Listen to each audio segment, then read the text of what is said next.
Not too many people talk about the old John Moses Browning Automatic 5 these days. This is a Belgium A5, bent rib, 28-inch modified choke. Just under 8 pounds, so it is a substantial gun. There's some misconceptions about the A5. The only problem that you have with jamming when it's set for light loads is if you don't use 1 1/8 loads. You can sand up the brass friction piece if you want, and you can overlube the magazine tube. But as a generalization, these guns are designed for what was the standard 12 gauge load forever in 1 1/8. You'll notice there's a big, thick, substantial machine piece of metal here, not a thin stamping that'll cut your fingers or stab your fingers. I mean, these guns are built. The speed loading is terrific. The trigger is terrific, but slow 1 ounce loads, you might have ejection problems. Like that. No recoil, of course, but you do have ejection problems.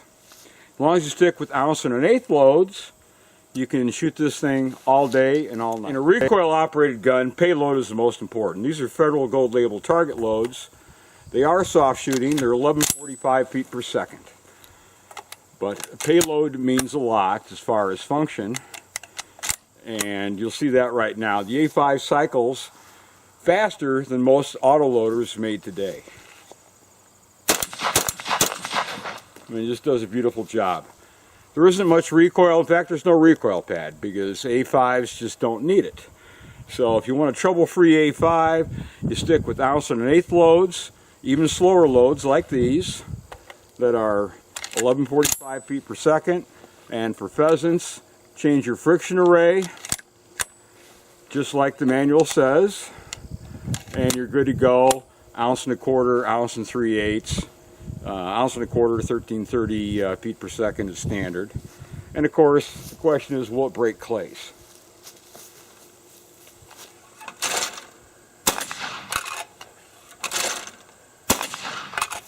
Not much problem with that.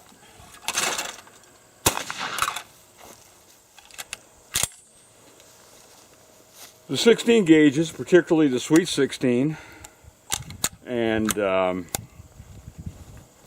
light 20s, particularly the A5 Mag 20, those command a premium on the used market. But 12 gauges, not so much. Steel shot took care of the usefulness of the 2 3/4 inch chamber. So if you're going to use lead shot or Kent tungsten matrix, something like that, A5s are as good as ever, and an A5 with a modified choke does an awful lot. My great-grandfather and my grandfather, that's what they used all their lives. In fact, Grandpa, Earl Wakeman, the only gun he ever had was a Belgium A5 Light 12. So anyway, let's break a few more clays, but A5s they're comfortable to shoot as far as I'm concerned. You've got a massive spring here that's taking up all the recoil. Light 12s don't have a recoil pad. They don't need it. It's hard as a rock, but your spring is taking up all the action, and they break clays.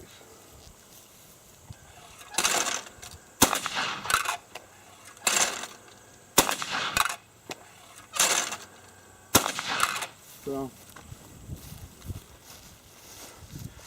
I like the way they come up. You don't even look at the barrel. It's just automatic. If you actually focused on the barrel, you wouldn't even see the vent rib. All you see is the bead.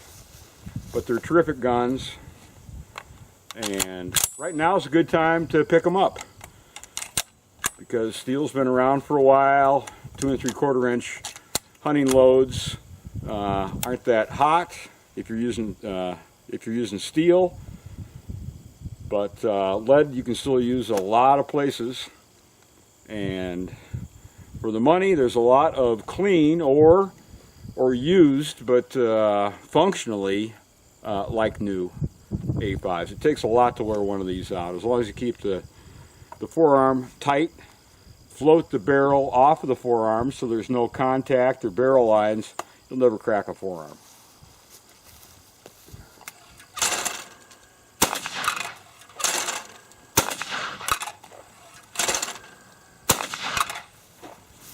They're great guns. If you find one for a good price, pick it up. You won't be sorry. They're a lot of fun. Too bad they don't make them right now because they're just great guns. With the steel receiver, with all the weight right here between your hands, they just shoulder and swing smoothly, really, really smoothly. So, I'm an A5 lover. I'm not ashamed to say that. And as long as the friction array is set up right, and you shoot the ammo that you're supposed to shoot with it, you'll love them too. They've been great guns for over a century.